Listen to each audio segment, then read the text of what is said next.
Now, NBC5 investigates. Illinois has very tight rules for how cannabis can be transported and delivered. In fact, those rules are stricter than the federal guidelines for opioids, the most abused drug in America. Here's the story from Phil Rogers. You got those? Do we have more to grab? Yeah. We're at a distribution center for Cresco Labs in suburban Chicago. And what these workers are loading 3365 is one of the most tightly controlled cargoes in America. The cargo is legal cannabis, at least legal in the eyes of the state of Illinois.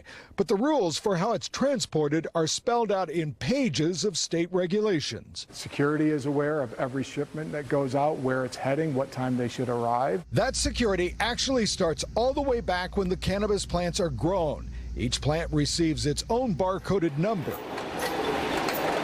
And those numbers follow the plants and their products through processing here at Cresco's suburban facilities, all the way through packaging, transport, and delivery to dispensaries statewide. Correct. And we refer to as seed to sale. Illinois law requires cannabis transporters to move their wares in vehicles where the products are locked tight in a separate compartment. Then there's a second set of locked doors outside. The trucks can't be marked, and at least one crew member has to stay in the vehicle at all times. What is this? This is our tracking software platform. Cresco's fleet is monitored in real time. Onboard cameras provide a view inside and outside the trucks, and GPS will alert the company if the truck tries to cross state lines. We know exactly where they're at all times. But there's a bit of irony here. Remember, in the eyes of the federal government, cannabis is still illegal.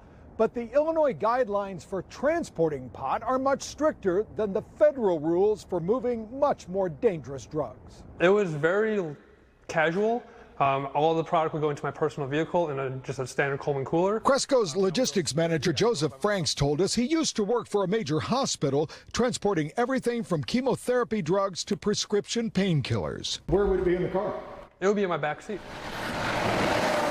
The DEA's position on moving even the most abused drugs in America, opioids like OxyContin, is that licensees are simply responsible for getting them where they are supposed to go.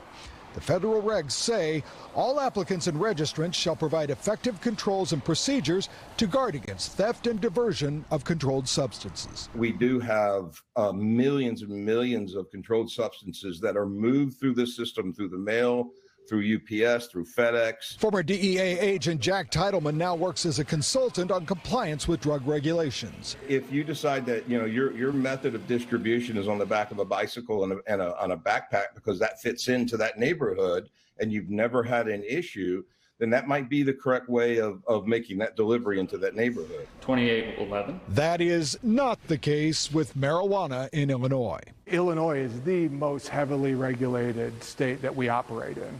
Heavily regulated and lucrative, with nearly $1.8 billion in sales since it was legalized in Illinois just 2 years ago. Phil Rogers, NBC5 investigates.